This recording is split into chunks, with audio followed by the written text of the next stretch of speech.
Welcome, Ramadan.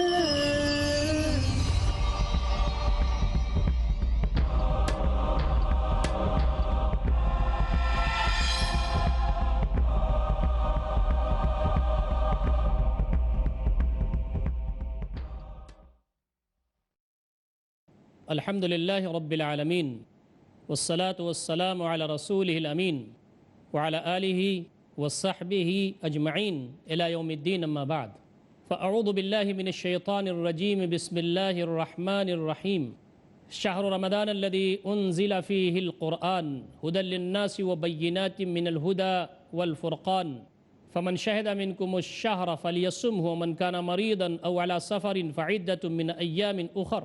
محترم ناظرین کرام، السلام علیکم ورحمۃ اللہ وبرکاتہ. مخصوص پروگرام رمضان اور قرآن میں آپ کا استقبال ہے. خوش قسمت ہیں وہ لوگ جو رمضان المبارک کے بابرکت مہینے کو پائیں اور جنت حاصل کر لیں. قابل رشک ہیں وہ لوگ جو قرآن مجید سے اپنے تعلق کو مضبوط سے مضبوط تر کریں اور اس کی شفاعت کے حقدار بن جائیں. بابرکت ہیں وہ لوگ جو روزے کے ایام میں روزوں کا اہتمام اور ان کی نگرانی ایسا کریں کہ وہ قیامت کے دن ان کو جنت میں لے جانے کا سامان بن جائے. محترم ناظرین کرام، آج ہماری کوشش ہوگی کہ ہم استقبال رمضان پر گفتگو کریں. رمضان کا استقبال ہم کو کیسا کرنا چاہیے، کن چیزوں کا لحاظ رکھنا چاہیے. آج ہماری صورتحال یہ ہو گئی ہے کہ عید کا چاند دیکھنے کے لیے ہم بہت پریشان رہتے ہیں. یعنی رمضان کو ختم کرنے کے لیے ہم بے چین رہتے ہیں. جلدی سے عید کا چاند آ جائے. عید کی خوشی اپنی جگہ، رمضان کے جانے کا غم کچھ کم نہیں ہونا چاہیے، لیکن ہر خاص و عام اس کی بڑی فکر ہوتی ہے کہ آج چاند نکل جائے، آج چاند نکل جائے، آج چاند نکل جائے، 29 میں نکل جائے.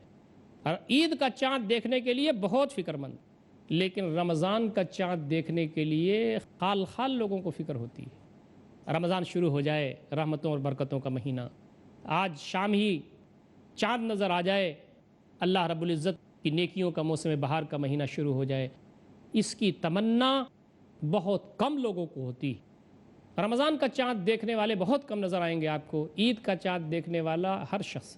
ایک تڑپ ہونی چاہیے، ایک خواہش ہونی چاہیے کہ کاش یہ رمضان، بابرکت رمضان ہمیں ملے، اہتمام کے ساتھ ملے، اور اس میں ہم اللہ رب العزت نے جو رعایت فرمائی ہے، جو نعمتیں اس میں دی ہیں، اس سے ہم پورا فائدہ اٹھا کر کے اس کی جنت حاصل کر لیں.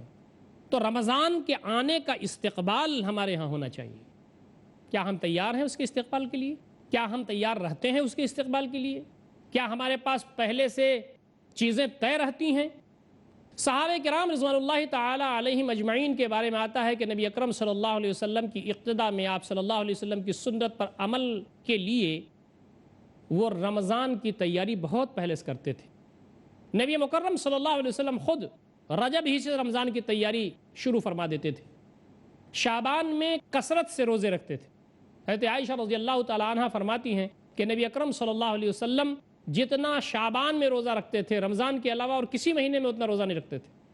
بعض روایتوں میں یہ ہے کہ پورا شعبان روزہ رکھتے تھے، بعض روایتوں میں یہ ہے کہ تھوڑا سا چھوڑ کر کے پورا شعبان روزہ رکھتے تھے. یہ رمضان کا استقبال تھا، استقبال رمضان. ایک روایت میں آتا ہے کہ نبی اکرم صلی اللہ علیہ وسلم رمضان کے آنے سے پہلے ہی رمضان کے اہتمام، اس کے استقبال میں شد میزر پڑھواتے تھے، یعنی کمر کس لیتے تھے. یہ کنایا ہے، الرٹ. صحابہ کرام الرٹ ہو جاتے تھے. ہم تمام رمضان کے آنے سے پہلے کیا استقبال کرتے ہیں؟ ہماری ماں اور بہنیں بھی اس پروگرام کو کروڑوں کی تعداد میں سنتی ہیں. اللہ کا فضل ہے کہ اب دینی پروگرام سننے کا رجحان بڑھ رہا ہے. ہماری ماں اور بہنیں استقبال رمضان کے سلسلے میں زیادہ فکر مند ہیں مردوں کے مقابلے میں. ہونا چاہیے، لیکن ان کا بھی استقبال سحری اور افطاری کھانے پکانے کے سلسلے میں 90% ہوتا ہے. ہونا چاہیے، لیکن میری گفتگو کھانے پکانے کے سلسلے میں استقبال کے عنوان پر نہیں ہے. میری گفتگو تو رمضان سے استفادہ کے عنوان پر ہے کہ اس کے استقبال کے لیے ہم کو کیا کرنا چاہیے، اور اس کے استقبال کے لیے ہم کو کس انداز سے ایکٹیو ہونا چاہیے، اور کیا کیا چیزیں ہیں جس کا لحاظ رکھنا چاہیے، اور کیا کیا امور ہیں جن کا اہتمام کرنا چاہیے. چند نکات کی شکل میں انشاءاللہ آپ کے درمیان یہ بات رکھوں گا میرے لیے بھی غور و فکر کا عنوان ہے، آپ کے لیے بھی ہے، مزید اس پر غور کیجئے اور آپ دیکھیں گے کہ ان عناوین میں بہت ساری قرآن مجید کی آیات اور نبی اکرم صلی اللہ علیہ وسلم کی احادیث اس میں رہنمائی کر رہی ہوں گی، اور اس کے علاوہ بھی آپ حضرات کو اپنا راستہ متعین کرنے میں انشاءاللہ یہ پروگرام مدد دے گا۔ سب سے پہلی چیز جو استقبال رمضان کے لیے ضروری ہے وہ ہے النیہ الصالحہ، النیہ الخالصہ۔ ہم شرح صدر کے ساتھ دل کی رگوں کی گہرائیوں میں یہ یقین کریں، یہ اطمینان کریں، یہ عہد کریں، یہ عزم کریں کہ یہ جو رمضان المبارک کا مہینہ شروع ہو رہا ہے، ہم اس کے لیے غیر معمولی طور پر اپنے آپ کو یکسو کریں گے اللہ رب العزت کی طرف۔ نیت ہماری اللہ کو خوش کرنے کو ہوگی، نیت ہماری روزے سے استفادوں کی ہوگی، نیت ہماری اس مہینے سے زیادہ فائدہ اٹھانے کی ہوگی، اس لیے کہ ہر چیز کا تو دار و مدار نیت ہی ہے۔ حضرت عمر رضی اللہ تعالیٰ عنہ کی روایت وہ کہتے ہیں کہ نبی اکرم صلی اللہ علیہ وسلم نے فرمایا انما الاعمال بالنیات ولکل امرئ ما نوی، سارے اعمال کا دار و مدار نیت ہوتا ہے، اور ہر شخص کے لیے وہی ہے جو اس نے نیت کی۔ ہماری نیت رمضان میں روا روی کے ساتھ رمضان گزار دینے کی ہے، ہماری نیت رمضان کے اندر ایک فارمیلٹی پوری کر دینے کی ہے، ہماری نیت رمضان المبارک کے اندر ایک بوجھ کو اتار دینے کی ہے، یا ہماری نیت رمضان المبارک کے اندر جوش کے ساتھ، ہوش کے ساتھ، حوصلے کے ساتھ، شرح صدر کے ساتھ، دل کی گہرائیوں میں رغبت کے ساتھ اس رمضان المبارک سے استفادہ کرنے کی ہے۔ جیسی نیت ویسی ہی برکت، بندہ جیسا عزم کرے گا اللہ رب العزت ویسے عزم کو پورا کرے گا۔ عزم بندے کی طرف سے اور اتمام اور برکت اور رحمتوں کا نزول اللہ رب العزت کی طرف سے۔ تو پہلی چیز جو ہمارے ہر مرد کو، ہماری ہر خاتون کو، ہمارے ہر بزرگ کو، ہر نوجوان کو، ہماری ماؤں بہنوں کو، ہر شخص کو کرنے کی ضرورت ہے وہ یہ کہ ہم اپنی نیت کو ذرا مصمم کر لیں، اپنے عزم کو پختہ کر لیں۔ رمضان آ رہا ہے، روزے آ رہے ہیں، کیسے ہم منظم کریں اپنے اوقات کو اور کس انداز سے زیادہ سے زیادہ اس مہینے سے استفادہ کرنے کی کوشش کریں۔ نمبر 2، الحمد والشکر۔ دوسری چیز ہے اللہ تعالیٰ کی حمد اور اس کا شکر۔ کتنے لوگ ایسے ہیں جو پچھلے رمضان میں ہمارے ساتھ تھے، اس رمضان میں ہمارے ساتھ نہیں ہیں، اللہ تعالیٰ نے ان کو توفیق نہیں بخشی، اللہ تعالیٰ نے زندگی وفا نہیں کی، فلاں صاحب نہیں ہے ہمارے درمیان، فلاں صاحب ہمارے درمیان نہیں ہے، فلاں صاحب ہمارے درمیان نہیں ہے۔ اے انسان، تو بھی ایک دن نہیں رہے گا، دوسروں لوگوں کے لیے عبرت کا ذریعہ بنے گا کہ فلاں صاحب آج نہیں۔ شکر کیجیے اللہ رب العزت کا، حمد بیان کے لیے اللہ رب العزت کی کہ اس نے زندہ رکھا ہے ہم کو، اس نے ہم کو یہ موقع دیا کہ ایک رمضان ہم اور دیکھیں۔ کتنے گناہ ہمارے ہیں، کتنی لغزشیں ہماری ہیں، کتنی کوتاہیاں ہماری ہیں، ہو سکتا ہے یہ جنت میں داخلے کا یہ رمضان ذریعہ بن جائے۔ نبی اکرم صلی اللہ علیہ وسلم نے فرمایا خیرکم من طال عمرہ وحسن عملہ، تم میں سے بہتر وہ ہے جس کی عمر لمبی ہو اور جس کے اعمال اچھے ہوں۔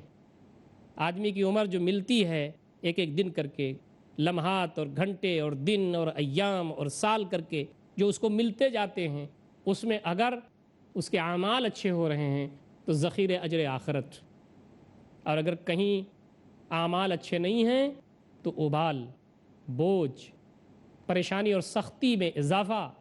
رمضان المبارک کے استقبال کے لیے دوسرا نقطہ سب سے اہم یہ ہے کہ حمد اللہ کی بیان کیجئے، اللہ کا شکر ادا کیجئے۔ اللہ کا شکر نعمتوں کو اور کھینچ کے لانے والی چیز۔ لَإِن شَكَرْتُمْ لَأَزِيدَنَّكُمْ وَلَإِن كَفَرْتُمْ إِنَّ عَذَابِي لَشَدِيدٌ، اگر تم نے شکرانے کی روش اپنائی تم نے تو میں اور نوازوں گا، اللہ رب العزت فرماتا ہے۔ اللہ تعالیٰ کے پاس تو زمین و آسمان کے خزانے ہیں، شکر کیجئے۔ ایک رمضان اور مل رہا ہے، روزہ رکھنے کا ایک اور موقع ہاتھ آ رہا ہے، قرآن مجید پر غور و فکر کرنے کا ایک اور سنہری موقع میسر ہو رہا ہے، تنبیہ اور یاد دہانی کا مہینہ آ رہا ہے۔ یہ شکر اور حمد کا جذبہ بندے مومن کو رمضان المبارک کے استقبال کے لیے تیار کرتا ہے۔ ہمت پیدا ہوتی ہے اس کے اندر، جرأت پیدا ہوتی ہے اس کے اندر، اہتمام کی صلاحیت اس کے اندر پیدا ہوتی ہے، کاموں کی معرفت، اور جو رمضان اور روزے کی جو حکمت ہے، اس حکمت اور اس کے اندر جو اسرار ہیں وہاں تک رسائی اور وہاں تک غور و فکر کا ملکہ پیدا ہوتا ہے۔ تو یہ دوسری چیز ہے اللہ تعالیٰ کی تعریف اور اللہ رب العزت کی بارگاہ میں شکر۔ تیسری چیز ہے چاند کے دیکھنے کا اہتمام، استقبال رؤیت ہلال، چاند دیکھنے کا اہتمام۔ چاند دیکھنے کا اہتمام، رمضان کے چاند دیکھنے کا اہتمام ہونا چاہیے، یہ استقبال رمضان کا حق ہے۔ خود چاند دیکھیے، اپنے بچوں کو چاند دیکھنے کی رغبت دلائیے، پاس پڑوس میں لوگوں کو رغبت دلائیے، لوگوں کو اس کی اہمیت بتائیے کہ چاند کی کیا اہمیت ہے اور چاند دیکھنا کیسا مسنون ہے۔ نبی اکرم صلی اللہ علیہ وسلم کی سنت ہے کہ چاند جب نظر آتا تھا تو آپ دعا پڑھتے تھے۔ نبی اکرم صلی اللہ علیہ وسلم کی دعا کون سی ہے؟ نبی اکرم صلی اللہ علیہ وسلم دعا پڑھتے تھے، اللہم اہل علینا بالامن والایمان والسلامت والاسلام ربی وربک اللہ ہلال رشد و خیر۔ یہ جملے ہیں، اے بار الہ ہمارے اوپر چاند کا فیضان کر، امن کے ساتھ، ایمان کے ساتھ۔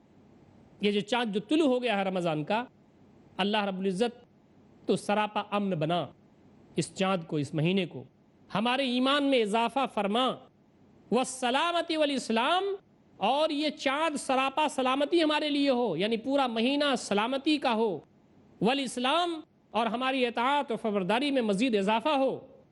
پھر چاند کی طرف اشارہ کر کے نبی اکرم صلی اللہ علیہ وسلم فرماتے تھے، ربی و ربک اللہ، میرا رب اور تیرا رب اللہ۔ تجھ کو بھی اللہ تعالیٰ نے پیدا کیا، تو اس کے حکم سے نکلا، اور تیری جو ذمہ داری متعین ہے وہ تو کر رہا ہے، مجھے بھی اپنی ذمہ داری جو اللہ تعالیٰ نے دی ہے اسے کرنا چاہیے۔ سورج اللہ تعالیٰ کی عبادت میں لگا ہوا ہے، چاند اللہ تعالیٰ کی عبادت میں لگا ہوا ہے، گردش لیل و نہار اللہ رب العزت کی تسبیح و تحلیل اس کی عبادت میں لگے ہوئے۔ اس کے بعد یہ فرماتے کہ ہلال و رشد و خیر، ہدایت کا چاند، رشد کا چاند، خیر کا چاند ہے تو میرے مالک، تو کتنا عظیم ہے کہ تو نے یہ چاند ہمیں دیا ہے۔ یہ دعا نبی اکرم صلی اللہ علیہ وسلم چاند دیکھتے ہوئے پڑھتے تھے۔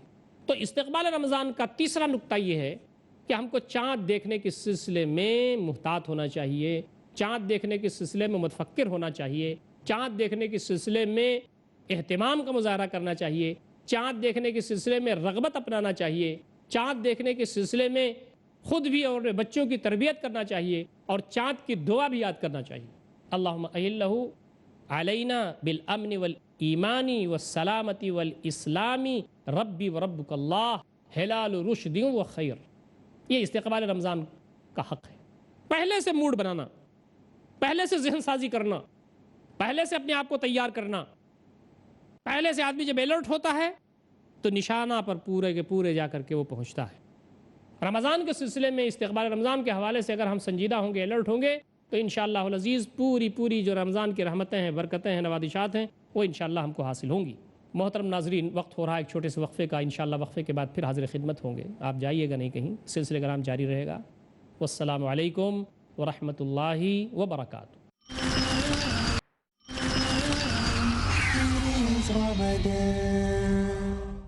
بسم اللہ الرحمن الرحیم۔ محترم ناظرین کرام، وقفے کے بعد ہم پھر حاضر خدمت ہیں۔ استقبال رمضان کا چوتھا نقطہ ہے شعبان کا روزہ رکھنا۔ اہتمام ہے، تیاری ہے، استقبال ہے کہ شعبان میں ہم روزہ رکھیں۔ عن عائشہ رضی اللہ تعالی عنہ ان النبی صلی اللہ علیہ وسلم کان یصوم شعبان کلہ۔ ایک اور روایت آتی ہے کان یصوم شعبان الا قلیلا۔ نبی اکرم صلی اللہ علیہ وسلم کے بارے میں حضرت عائشہ رضی اللہ تعالی عنہ بیان کرتی ہیں کہ آپ صلی اللہ علیہ وسلم پورا شعبان روزہ رکھتے تھے رمضان کے استقبال میں۔ دوسری روایت یہ آتی ہے کانا یصوم شعبان الا قلیلا، نبی اکرم صلی اللہ علیہ وسلم شعبان کے مہینے میں روزہ رکھتے تھے مگر تھوڑا سا، یعنی پورے مہینے میں سے تھوڑا سا دن کم رکھتے تھے۔ ایک روایت ہے پورا مہینہ رکھتے تھے، ایک روایت ہے کہ تھوڑا کم۔ یہ نبی اکرم صلی اللہ علیہ وسلم کا استقبال رمضان کا اہتمام یہاں جھلکتا ہے۔ رمضان کی تیاری، رمضان کی ریہرسل، رمضان آنے سے پہلے رمضان کے لیے بھرپور اپنے آپ کو تیار کرنا۔ اسلاف کے سلسلے میں بھی کچھ باتیں آتی ہیں۔ نبی اکرم صلی اللہ علیہ وسلم کے کردار کو جنہوں نے اپنا کردار بنایا، نبی اکرم صلی اللہ علیہ وسلم کے اخلاق کو جنہوں نے اپنا اخلاق بنایا، نبی اکرم صلی اللہ علیہ وسلم کی باتوں کو جنہوں نے حرز جاں بنایا، ان لوگوں کی باتیں بھی ہیں، ان کا تذکرہ بھی یہاں استقبال رمضان کی اس نقطے پر ضروری محسوس ہوتا ہے۔ السلف کانوا یدعون ستۃ اشہر ان یبلغہم رمضان یا ان یبلغہم رمضان، 6 مہینہ تک اسلاف یہ دعا کرتے تھے کہ اللہ تعالیٰ رمضان ان تک پہنچا دے، اللہ تعالیٰ رمضان ان تک پہنچا دے، اللہ تعالیٰ رمضان ان تک پہنچا دے۔ میں شعبان کی بات اور رجب کی بات کر رہا ہوں۔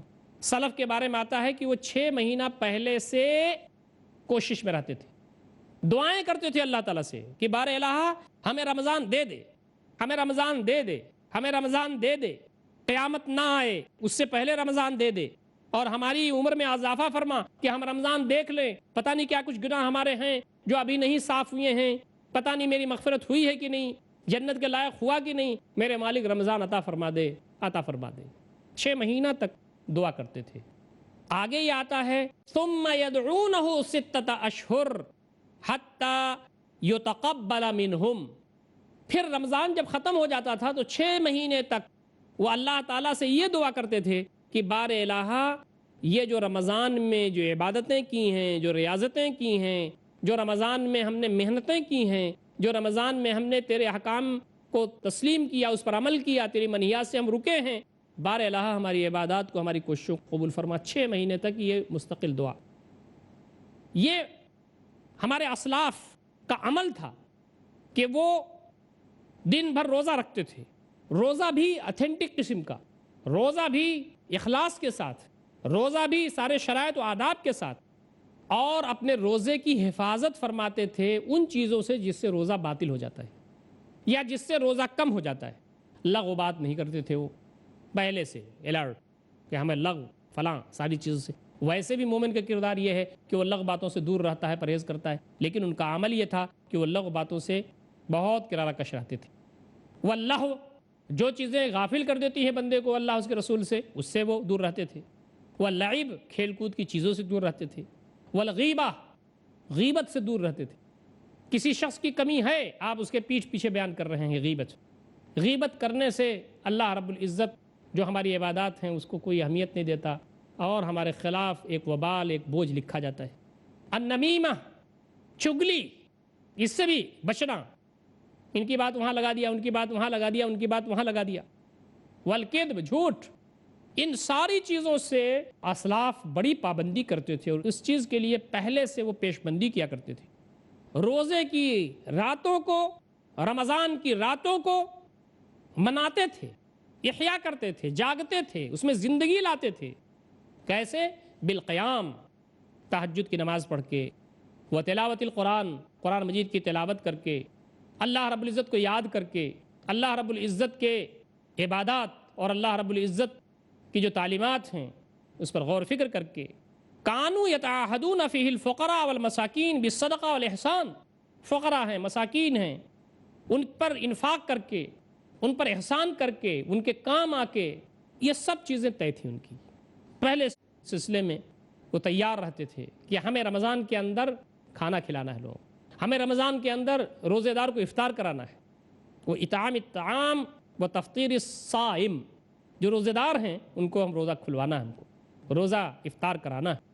یہ وہ ساری چیزیں ہیں جو استقبال رمضان سے متعلق ہیں۔ اسلاف اس کے سلسلے میں بہت ہی زیادہ فکر مند رہا کرتے تھے۔ ایک اور چیز جو ہمیں ملتی ہے وہ یہ، عام طور پر رمضان کو ہم نے سمجھا کہ سستی کا زمانہ ہے، رمضان سونے کا زمانہ، رمضان سحری کھا لیا تو اب دوپہر تک سوتے ہیں بہت سارے لوگ، اور ظہر کی نماز پڑھی تو پھر ادھر ادھر لڑکے اس کے بعد عصر سے بیٹھ گئے افطار کے لیے۔ ارے بھائی، کام کو، اپنے اوقات کو منظم کیجیے، یہ ملیں گے کیا؟ یہ شہر خمول نہیں ہے، یہ شہر نوم نہیں ہے، یہ شہر کسل نہیں ہے جیسا کہ بہت سارے لوگ گمان کرتے ہیں۔ یہ شہر جہاد ہے، محنت کرنے کا مہینہ ہے، کوشش کرنے کا مہینہ ہے، اللہ کے راستے میں جمنے کا مہینہ ہے۔ وہ شہر عبادہ، اللہ تعالیٰ کی بندگی کرنے کا مہینہ ہے، اللہ رب العزت کی فرما برداری کا مہینہ ہے۔ وہ شہر عمل، شہر جہاد، شہر عبادہ و شہر عمل، جہد مسلسل کا مہینہ ہے، محنتوں کا مہینہ ہے، کوششوں کا مہینہ ہے، رب دو جہاں کی بارگاہ میں اپنی حسنات پیش کرنے کا مہینہ ہے۔ اس کے لیے پہلے سے اگر منصوبہ بند نہیں ہوگی تو آدمی بس ایک دن گیا، دوسرا دن گیا، تیسرا دن گیا، ایک دن گھٹتا ہے، ایک دن گھٹتا ہے، گھٹتے گھٹتے گھٹتے گھٹتے مہینہ ختم ہو جاتا ہے۔ کتنے لوگ ایسے ہیں جہنم سے آزاد ہو جاتے ہیں، کتنے لوگ ایسے ہیں جو بدقسمت ہوتے ہیں، مہینے کو ٹھیک سے استعمال نہیں کر سکتے اور جہنم سے آزادی ان کو نہیں مل پاتی۔ لہٰذا استقبال رمضان میں یہ بات بھی پیش نظر رہنی چاہیے کہ رمضان سے پہلے ہم کو خوش ہونا چاہیے، فرح و سرور اور اکرام و تکرم کا مہینہ ہے یہ۔ ہم کو فرح ہونی چاہیے، فرحت ہونی چاہیے، خوشی ہونی چاہیے، سرور ہونا چاہیے، ہم حشاش بشاش ہوں، حوصلہ ہمارے اندر ہو، امنگ ہمارے اندر ہو، ایک طرح سے اتساہ ہمارے اندر ہو کہ رمضان آ رہا ہے، کتنا بہترین مہینہ ہے، کتنی خوشیوں کا مہینہ ہے، ہمیں اس میں اپنے رب سے لو لگانا ہے، اپنے رب کے سامنے حاضر ہونا ہے، اپنے رب کے سامنے گڑ گڑانا ہے، رونا ہے، جو گناہ ہمارے ہیں کو بخشوا لینا ہے۔ معزز ناظرین، یہ بات ضرور اپنے سامنے ہم رکھیں گے کہ بعض چیزیں تو ایسی ہیں کہ بندہ رمضان پر رمضان حاصل کر لے، حج پر حج حاصل کر لے، لیکن وہ معاف نہیں ہوتی۔ وہ ہے حقوق العباد۔ آپ نے کسی کا حق مار رکھا ہے، کسی کی زمین مار رکھی ہے، کسی کی کوئی چیز ہڑپ کر لی ہے، آپ رمضان میں دہاڑے مار مار کے روئیے، حج کیجئے، عمرہ کیجئے، وہ چیز معاف ہونے والی نہیں ہے۔ معاف کرنے والا تو اللہ تعالیٰ، لیکن اس نے بتایا ہے حقوق اللہ جو ہمارے رب کا تعلق ہے وہ تو معاف ہو جاتا ہے، اللہ تعالیٰ معاف کر دے گا، لیکن اس نے سنت بنائی ہے، طریقہ یہ بنایا ہے کہ اگر بندے نے بردے کے ساتھ ظلم کیا ہے تو جب تک بندہ معاف نہیں کرتا وہ چیز معاف نہیں ہوتی۔ اللہ رب العزت نے یہ سنت عنایت فرمائی، اسی لیے وہ حدیث بار بار ہمارے سامنے آتی ہے کہ نبی اکرم صلی اللہ علیہ وسلم نے ایک مرتبہ صحابہ کرام سے کہا تھا کہ صحابہ میری امت کا مفلس کون ہے؟ صحابہ نے کہا من لا درہم لہ ولا متاع، اس کے پاس نہ روپیہ پیسہ ہو نہ دنیا کا متاع ہو۔ نبی صلی اللہ علیہ وسلم نے فرمایا کہ آپ غلط رخ پر سوچ گئے، میری امت کا مفلس وہ ہے جو قیامت کے دن آئے گا، بڑی نمازیں، بڑے روزے، بڑے حج، بڑی زکاتیں، ڈھیروں ساری عبادات پہاڑ کی شکل میں، کسی کو مارا ہوگا، کسی کو پیٹا ہوگا، کسی کو گالی دی ہوگی، کسی کی تلفی کی ہوگی، کسی کے ساتھ برا سلوک کیا ہوگا، کسی کا خون بہایا ہوگا، وغیرہ وغیرہ وغیرہ۔ لوگ کھڑے ہوں گے، اللہ رب العزت میزان پر ہوگا، نیکیاں تول رہا ہوگا، حساب و کتاب فرما رہا ہوگا، لوگوں کے ساتھ جو زیادتی کی ہے ان کی نیکیاں لوگوں کو دے گا، یہاں تک کہ بھی لوگ لائن میں ہوں گے، پھر یہاں تک کہ لوگوں کی گناہ اس کے اوپر اسی کے بقدر جو زیادتی کی ہے لادے جائیں گے، اور منہ کے بل گھسیٹتا ہوا یہ شخص جہنم میں ڈال دیا جائے گا۔ کہا میری امت کا مفلس یہ ہے۔ رمضان سے استفادہ کیجئے، روزوں سے استفادہ کیجئے، قرآن مجید سے استفادہ کیجئے، استقبال رمضان کے لیے الرٹ رہیے۔ اللہ تعالی ہم تمام کو اس کی توفیق عنایت فرمائے۔ اقول قولی ھذا استغفر اللہ لی ولکم اجمعین واستغفروہ انہ الغفور الرحیم، وآخر دعوانا الحمد للہ رب العالمین، والسلام علیکم ورحمۃ اللہ وبرکاتہ۔ the Quran, it is Ramadan.